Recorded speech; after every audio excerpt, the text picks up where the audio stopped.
All right, 2.5 factoring special cases.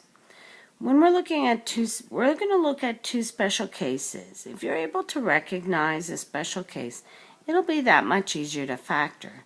But first of all, we're going to approach this in the same method we used in the last section, talking about complex trinomial factoring. That is, we need to identify the product and the sum. What's strange about this very first one, you'll see, is that there are only two terms.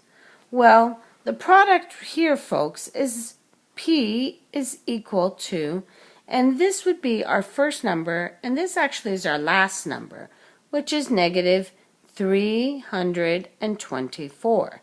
Now, the sum, on the other hand, is going to be, oh, you guessed it, it's going to be actually 0. Because there's no middle term, we're trying to find out what two numbers multiply to give you negative 324 and add to give you 0. Well, that means that the two numbers have to be the same. In fact, they're going to be, one's going to be positive and one's going to be negative.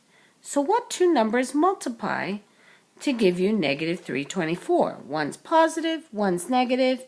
Hopefully you're thinking, that's right, 18.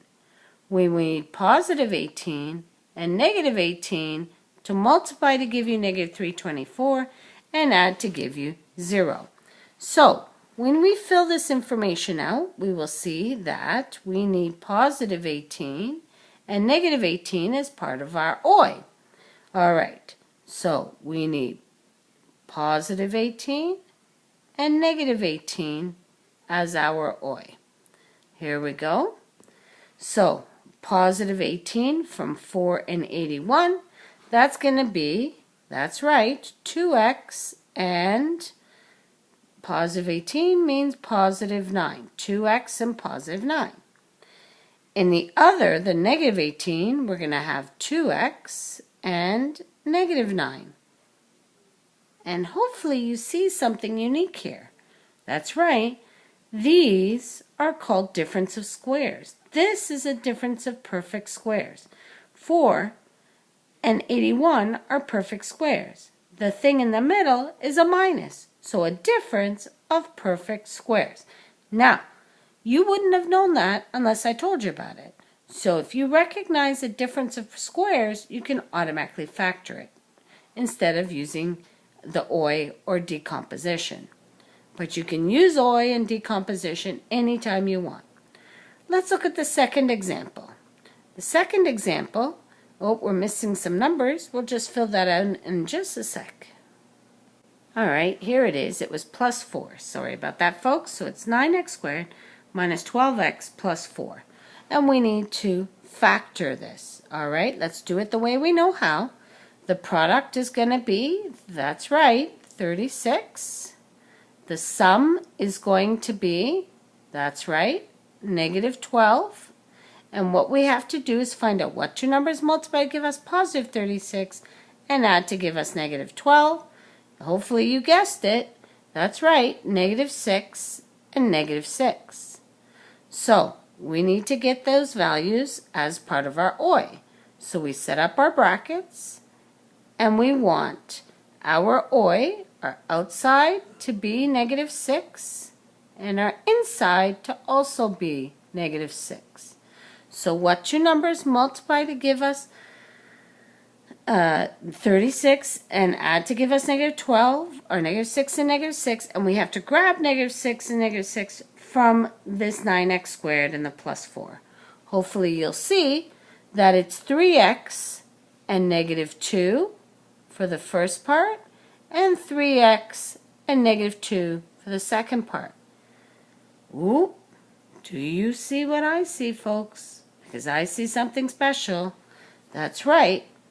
Those factors are actually the same factor twice. So we can simplify that expression to just be 3x minus 2 all squared. The beauty of OI is we will get straight to the answer in one step. Now, folks, it's very important that you try to look for that perfect square. But there's no worry if you don't see it. There's nothing wrong with that. Let's look at a couple more examples to see if you can practice these types of factoring. So we have this one, and we have this one. Hopefully you're recognizing that one probably is a perfect square, and the other one is the difference of squares. And if you're wondering which one is the difference of squares, I hope you're thinking it's this one. All right, but we're going to look at the first one, part C. What's the product here, folks?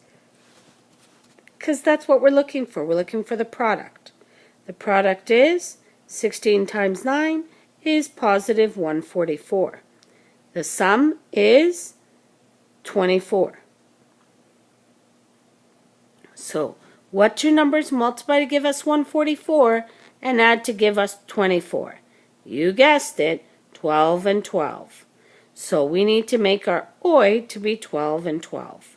So plus 12 on the outside, plus 12 on the inside. And what do we get when we do this?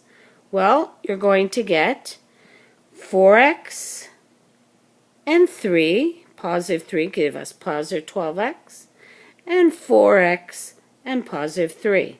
What you see here is that we have 4x times 4x gives us 16x squared. 4x times positive 3 gives us positive 12. Positive 3 times 4x gives us positive 12. Add those two, that gives us plus 24x. And finally, plus 3 and plus 3 multiply to give you plus 9. All right, do you see what I see? Because this question isn't finished. That's right. The final answer is 4x plus 3 all squared. That's right. All right, last one we're going to look at. This is called the difference of squares. Now, with the difference of squares, hopefully you're seeing, without having to do the product and sum, the answer right away. Because remember in the last question in part A, where it was 64 and 36, and the numbers inside the brackets were actually the square roots of the perfect squares. So 8 squared gives you 64. So I get 8 and 8. 36 is 6x and 6x. And what goes in the middle is one will be positive, one will be negative, just so that we get a negative here in the final answer. So that's how you quickly factor a difference of squares. All right, folks, well, that's the end of the video. Good luck with the homework. Have a numerical day.